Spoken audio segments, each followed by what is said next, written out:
welcome to Grab the Remote. I'm your host, Candler Budd, and this is Brian Chapman. Yes, Brian Chapman. Hello, Brian. How are you doing? Fine. As always, very good. No complaints. Thank you. So here we are today to talk about one of our favorite things to talk about, movies. Certainly. But today, specifically, we're going to talk about Star Wars. And it seems, I don't know, it seems ridiculous almost. I think most people who know me and people who know you know that we're Star Wars fans. Yeah.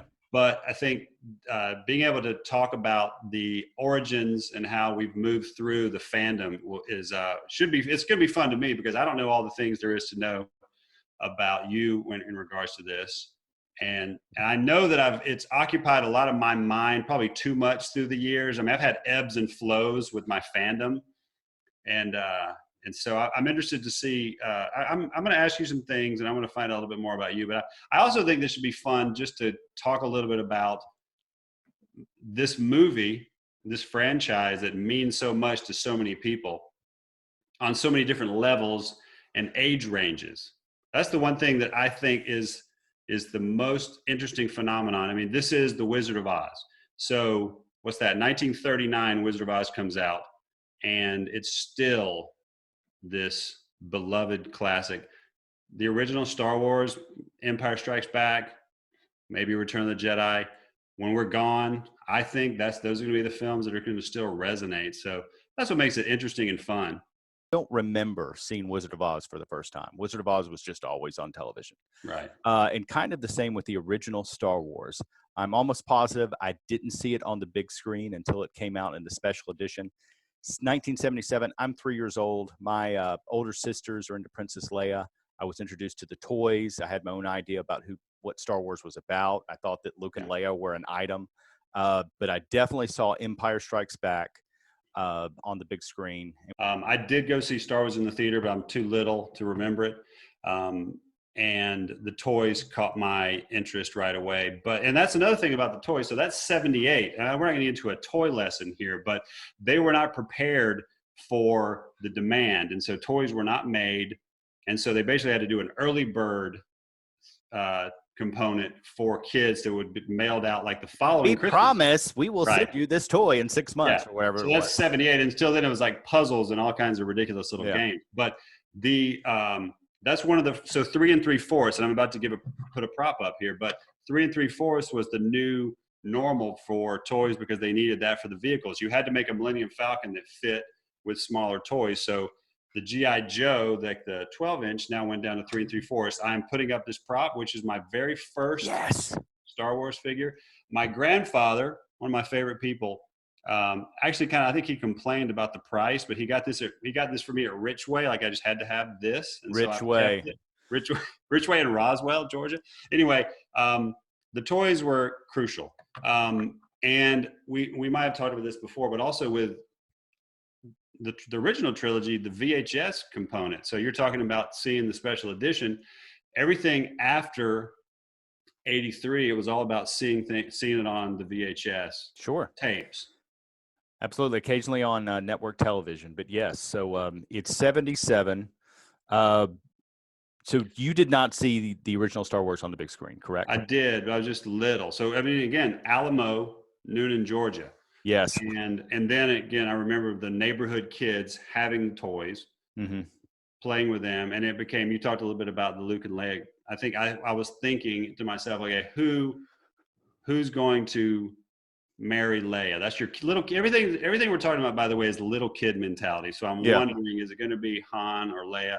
And that was fun for me. And again, we can talk a little bit about what we know now after some of our education, but the hero's journey, it is the perfect model of the hero's journey for Luke Skywalker. In the original Star Wars. Correct, 77. And by the way, we can talk a little bit about, this is probably going to be some dork out moments, but I can tell you, this about me. I'm a traditionalist and I don't like the special edition. We can probably talk a little bit about that. So obviously, for those who know Star Wars, they know that Lucas has tinkered with it through the years. Even now on Disney Plus, there are newer, different versions. Greedo shoots first, and also says McClunky now. Do you know anything about this? Oh, I do. I do. It. Where do we even begin on this? So, It's that this might be a whole other podcast about. now, so let me not go off on a tangent, but I will say this: I have the original versions in '77. A New Hope wasn't even on the crawl, so I have those versions.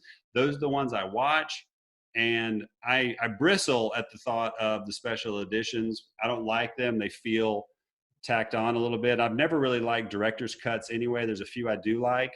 I watched It's a Wonderful Life. The family watched It's a Wonderful Life this year, and then they colorized it.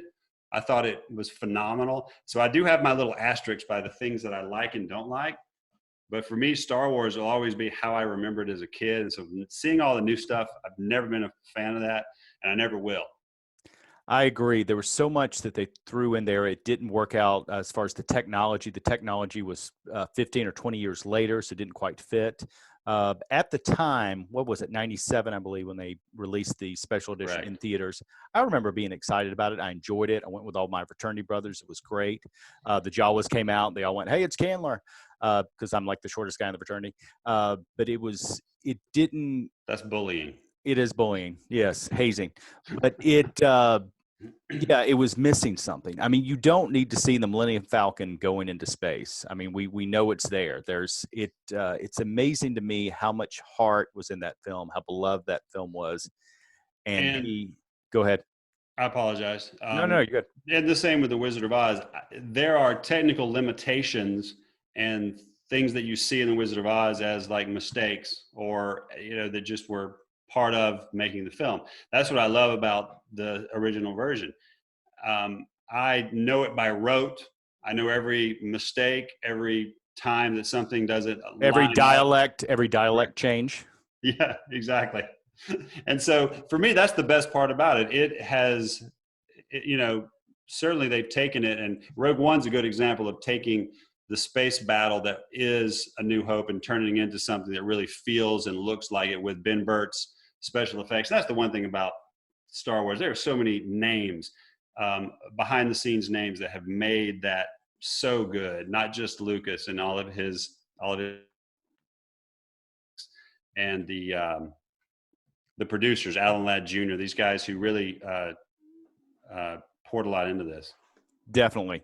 Let's go through kind of on the macro level some things that we really love about the original Star Wars. You mentioned the hero's journey. So it's the Joseph Conrad hero with 1,000 faces. So just kind of understanding that every story, not every story looks like that, but knowing what that looks like, and that everybody in life has that, where you have to go through things and you have people that help you, all that stuff really resonates. And so for me, I would say this, getting away from it from a little bit for a moment, as I watch Star Wars through the years, I always look to Luke, and the way he wanted to get away, I think, was something that spoke to me, because I think we all do. I mean, I think that's a natural part of growing up. So even though he kind of, for a moment, didn't want to go with Obi-Wan, I think that's the, and again, it's the twin sun scene. The music, and again, John Williams, we haven't talked about it, but without the music, what is Star Wars? Well, it's still very good, but that music is I can play it at any point, and it'll always be something that makes me feel good. So it was another character in the show. Completely. Without it, though, you have nothing. Yeah. I think it's the greatest soundtrack ever. Agreed. In the history of 100%. 100%. And I think I'm talking about the first one too. I know. So like 77, like there's some great, like, the Imperial March and Yoda's theme and all those, but I think the 77 theme is probably my favorite. But yeah, Luke looking at the twin suns, thinking about wanting to get away, is, I think, should be everybody's feeling about what they want to do about getting out and living life. Let's talk about that scene for a moment, and compare it to, I don't want to get too much into the prequels because we're going to get into that later, but there is something about him looking out at those two suns that to me is so much more alien, so much more believable to me than a cartoony, over CGI, saturated, whatever with a million different things behind it. There's something so amazing about that shot, And possibly the best shot in all of Star Wars. I think you're right. I've looked at it over the years, and again, the non-special edition. I think it's a fairly simple special effect for 77. And again, I'm not an expert on that, but I always tried to see the special effect. It just looks like two suns, which is phenomenal. So you're not thinking about it. That's the one thing about CGI that we have. I think that's the issue with most CGI, is that I'm thinking about it. I love, and maybe it was for budgetary reasons that they did this. I love the fact that it was shot in England. There is something about a British accent. Having the Imperial guys as Brits was just added so much, I don't know, grandiose, made it grander. And we have some Tunisia stuff too, but you're talking about most of the Death Star. Yeah. In England. Everything else, right? Everything else. So you have Peter Cushing. Yeah. As Grand Moff Tarkin, who I love that he and Christopher Lee were buddies. So they're Hammer film guys. Yeah. And everything you hear about Cushing is that he's just a remarkable gentleman. Obviously, Alec Guinness. Yeah. And again, the Bridge on the River Kwai is one of my all-time favorite Fantastic movies. So he's already done so many things, and he's a great comedian as well. But the British piece cannot be I don't take it for granted. There are a few Americans in there. One of those guys, and I'm going to mispronounce his last name. I'm not prepared. I met him. It's Richard Lepartimentary, something like that. I'm going to butcher his name, and I'll come back later. But I met him, and he was wonderful. And he's the guy who gets choked by Vader right out of the game. So this station is now the ultimate power in the universe. Okay. So that guy has passed, and I had a nice fan to actor conversation with him probably 12 years ago. He was wonderful. And so through the years, I've met a few of the actors, and that was just one of those where I was, enjoyed that connection. But the British piece is great. That scene, one of my favorite scenes in all of Star Wars. It is a great exercise in exposition. It kind of tells us what's going on in this universe, but yet it doesn't, to me anyway, it doesn't feel like exposition, which I think is often a writing flaw in films. When I hear bad exposition, it really stands out to me. Not to get it too much into the prequels, but a lot of people say, well, there's too much politics in the prequels. I would argue there wasn't too much politics. It was just the politics was poorly written. It was very simple to me what was going on. Sure. In that scene was just fantastic with great British actors, and then we learn a lot about what Darth Vader is about. In a very short amount of time. We don't have to know too much. Yeah. Because they talk about the Imperial Senate, and it's been dissolved. I mean, all those things, just like that, it's dissolved, and you know who the heavy is, you know who's in charge. Yeah. And and the same thing with Obi-Wan talking about the Jedi. It's the same writing style. He did some great work. That's why I'm always surprised that Lucas crafted the prequels, because he had already seen, and again, maybe he was trying very hard to get away from what his trilogy was, but they're so different. And I'm not saying that I needed that for the prequels, and we'll talk about that when we get there, but I don't want to retread either, but I was looking for a main character to root for, and we'll talk about that when we get there. But thanks for bringing that up. And all those, everybody's so good. The explanation. Yeah. The explanation of the Force was so simple. Another thing that really made Star Wars special was the universe felt lived in. It was dirty, especially Tatooine. Yeah. Beat up ships and C-3PO's silver leg, those are the little things. All the stuff with my favorite, for the first 30 minutes, that's probably my favorite part of the whole movie. I love everything that the droids are going through. Sure. And then we meet Harrison Ford, and just phenomenal. And Peter Mayhew, rest in peace. That guy was brilliant, and as Chewbacca. But I say Harrison basically because you have him in American Graffiti. Feeding, which is right before Star Wars, written and directed by Lucas. Right. They basically let him, have the opportunity because he had done THX 1138, American Yeah. Graffiti now. But we could all talk about Harrison Ford as just probably the best movie star. 1-2 punch. If you're going to be Han Solo and Indiana Jones in your lifetime as an actor, I think you're doing pretty well. You really want to see what a great actor Harrison Ford is. See him in Star Wars: The Holiday Special. He is committed. I don't know how to define what heart is in a film. Like, oh, that movie really has heart. I can't define it, but I know it when I see it. And the original Star Wars has heart. Very well said. I think that I'm going to go back to the music.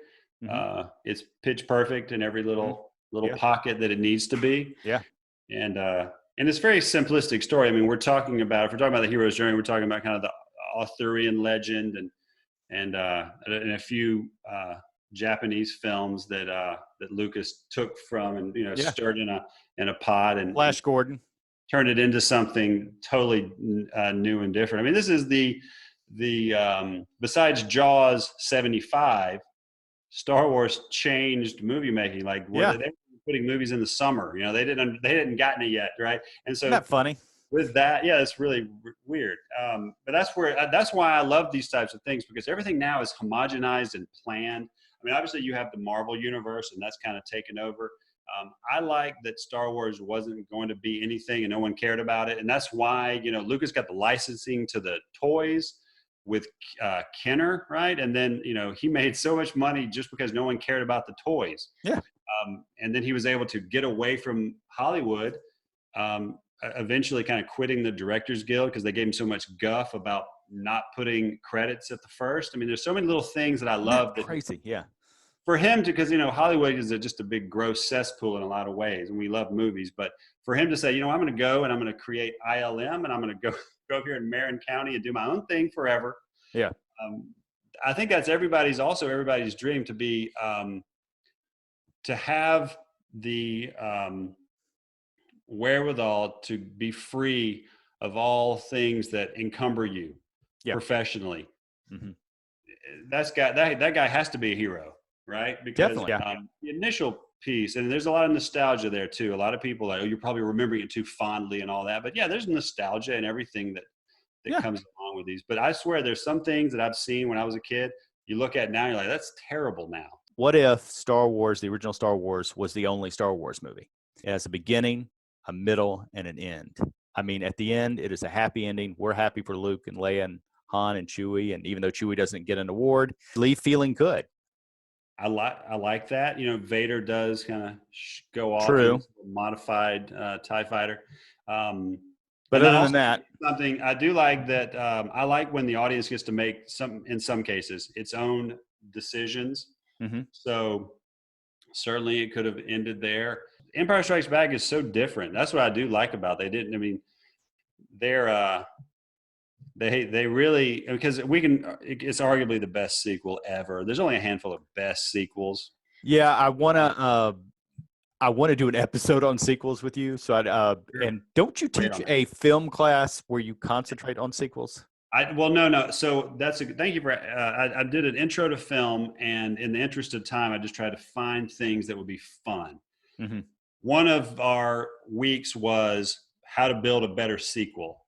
Empire 1980. This is the first film I see on the first Star Wars film I see on the big screen. I'm already into the toys. I'm going to kindergarten.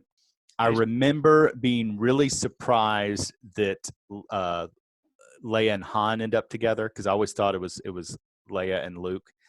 And weird. The reveal at Bespin, I remember being shocked and confused. I was like, how could because I'm 5 years old. I don't like the old spoiler alert piece at this point.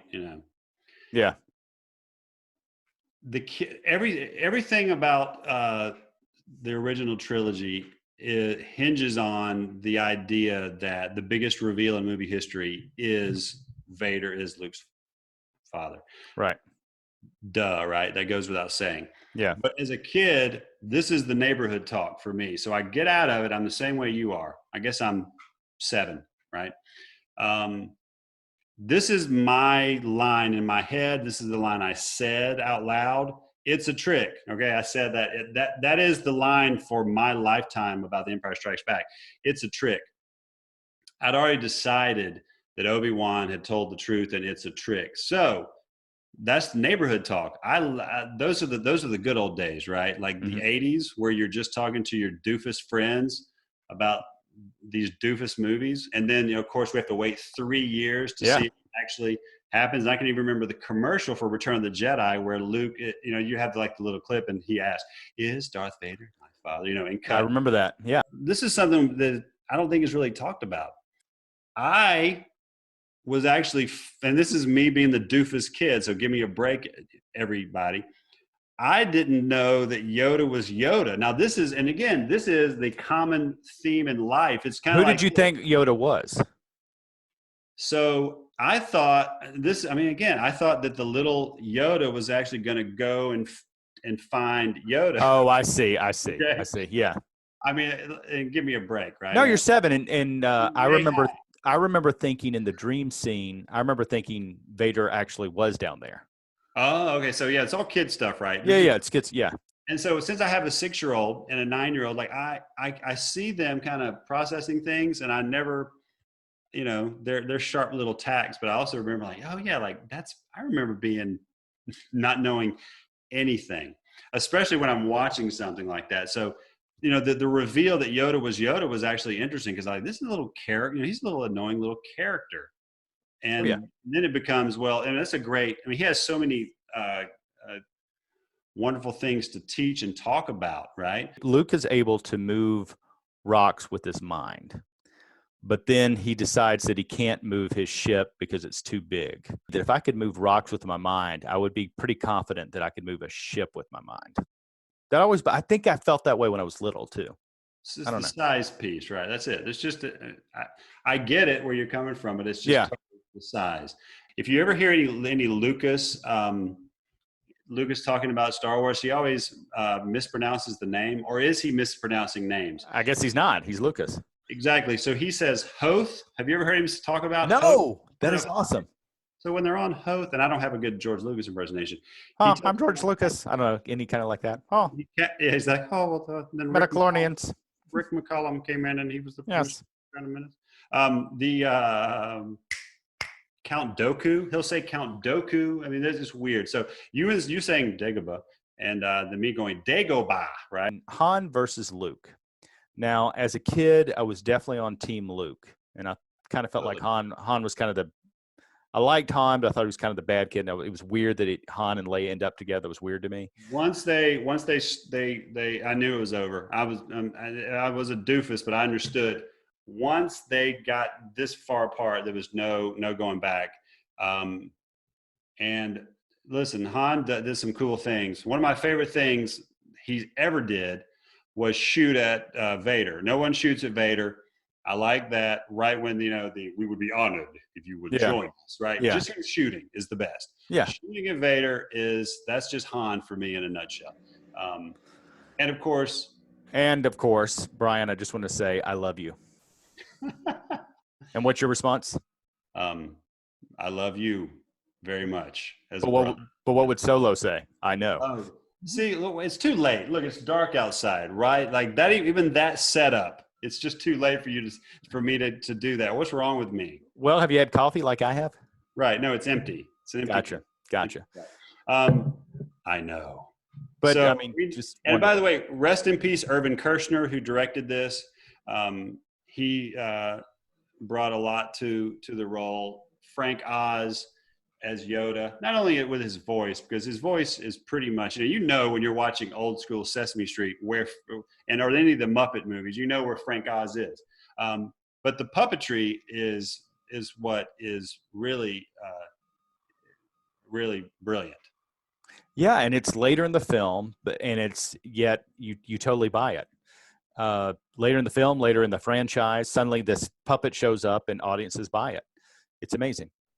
I'm not going to be able to get through anymore if I go ahead and have to call it out again. I can't believe that I missed that I love you. I know. I can't believe it. Let's try it again. Brian, I love you. Come again? I love you. Thank you. I know. Very good. I believe that. So stupid. But it was an ad lib. It was an ad lib. Good. I completely missed that. No, Harrison Ford. Apparently, the "I love you, I know" was a Harrison Ford ad lib. So he was going to say "I love you too," right? And instead he goes, "Hey Irv, whatever," and then they talk it out. Even ending on a cliffhanger. How big of a cliffhanger, and the biggest cliffhanger ever? See, Empire rules because everything goes terrible for everybody, and so you have Han and Luke, who we love so much. Han's frozen. What's going to happen? Luke's arm gets cut off, and he is. And again, I think it's something to think about, that Vader didn't want to kill him. He wanted to get him in the carbonite, take him to the Emperor. So it wasn't like he was after him. He was just, I think the arm cut off was the final straw after it seemed like Luke kind of got a shot on him. He got a shot on the shoulder. Yeah. And so nothing went right. And that's, to me, the best part of what this hero's journey was, that you end, and then and this is what I love, that you got 3 years later. I think to a lesser extent, Marvel has done well with that, with Infinity War and Endgame, in terms of like what's going to happen. It came a little sooner, but we're waiting 3 years to see what happens between what happens in Return of the Jedi. And I just thought, that's just, to me, the best, because you really don't know. No, you don't. I remember thinking Han was dead at the end of Empire. This is me at 5 seeing the movie on the big screen. I don't know if anyone else ever felt that way, but and I love the addition to Billy D. Williams. I thought he was a great new character to introduce, but yet he didn't have too big of a story. He was there and added a lot. I thought he was wonderful. He's perfect in that role, and Billy D. has always been great. He's been in a lot of really phenomenal movies. Sure. And, I saw a trailer for the rabbit hole, just searching for random movies on Prime. There is a cop movie he's in with Sly Stallone, and I think 1981, that I would love to see. I can't even remember the name. I think it's like Raw Place. Maybe. I'm like, I got to check that out. So, am I wrong to say that he was in Brian's Song with James Caan about Brian Piccolo, the ill-fated Chicago Bear? He plays Gale Sayers. I think so. He's always been wonderful, and a perfect part. That's the best thing to me about what Empire Strikes Back, and to a lesser extent Return of the Jedi does. They bring in new characters that really work well. And we haven't talked about Leia much. Truly one of my favorite screen heroines, obviously. Sure. And she's always, she was strong, always strong, even kind of in the damsel in distress mode in A New Hope. She's still firing blasters. And I think that was a great model for a lot of women to come. Totally. I think it's ridiculous to say that, where are the strong females? There's so many out there. And she certainly was one of the early, especially in the 70s. Absolutely. The scene in Hoth, she's telling the various pilots the battle plans, and I was watching the DVD commentary. It's the scene where the guy goes, 2 fighters against a Star Destroyer. Like, that's his one line, which cracks me up. Right. But she's in the DVD commentary. She said, "Do you see me right now? I have absolutely no idea what I'm talking about. I'm just saying lines." But I mean, that's great. But it's believable. She's John Ratzenberger is in The Empire Strikes Back. Yes, from Cheers. Yes, Cheers, and of course he's the doors must be closed. Now there are some. Here's the thing: they overdubbed his voice. There's one where he's like, "Okay, guys," he does one of those "Okay, guys," but Your Highness. We cannot. That's not John Rat. That's not Norm. I just thought he was doing a voice. Was he really dubbed over? Look at it again. I don't think Cliff Clavin would ever go that deep to say that. I think they've just dubbed. They dubbed an unknown John Ratzenberger. Your Highness. Your Highness. The doors must be closed. Ladies and gentlemen, thank you so much for joining us. Come back and join us with Return of the Jedi. Before we go, Brian, I just wanted to say I love you. I know. We'll see you next time.